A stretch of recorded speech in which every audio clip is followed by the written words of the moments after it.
আগামী ১১ই ফেব্রুয়ারি থেকে রমজানের আগ পর্যন্ত ১০ দিন দেশের ৬৪ জেলায় সভা সমাবেশ করার ঘোষণা দিয়েছে বিএনপি। নিত্যপণ্যের দাম সহনীয় রাখা, আইনশৃঙ্খলা পরিস্থিতির উন্নতিসহ বেশ কয়েকটি দাবিতে এ কর্মসূচির ঘোষণা করা হয়েছে।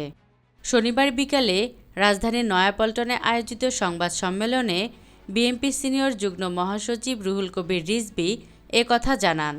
তিনি জানান, নিত্যপ্রয়োজনীয় পণ্যের মূল্যবৃদ্ধি সহনীয় পর্যায়ে রাখা, আইনশৃঙ্খলা পরিস্থিতির উন্নতি, দ্রুত গণতান্ত্রিক যাত্রাপথে উত্তরণের জন্য নির্বাচনীয় রোডম্যাপ ঘোষণা এবং রাষ্ট্রের পতিত ফ্যাসিবাদের নানা চক্রান্তের অপচেষ্টা মোকাবিলাসহ বিভিন্ন জনদাবিতে আগামী ১১ই ফেব্রুয়ারি থেকে রমজান শুরু হওয়ার আগ পর্যন্ত বিএনপির উদ্যোগে সারা দেশের জেলা ও মহানগরে পর্যায়ক্রমে সভা সমাবেশ অনুষ্ঠিত হবে।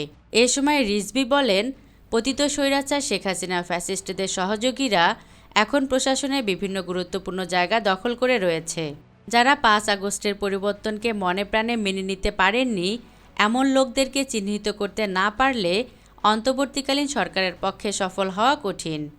রিজভী আরও বলেন, বিএনপির ভারপ্রাপ্ত চেয়ারম্যান তারেক রহমান বলেছেন, অন্তর্বর্তীকালীন সরকারের সকল পদক্ষেপ সবার কাছে সাফল্য হিসেবে বিবেচিত নাও হতে পারে, কিন্তু এই সরকারের ব্যর্থতা গণতন্ত্রের পক্ষে শক্তির ব্যর্থতা হিসেবে পরিগণিত হবে।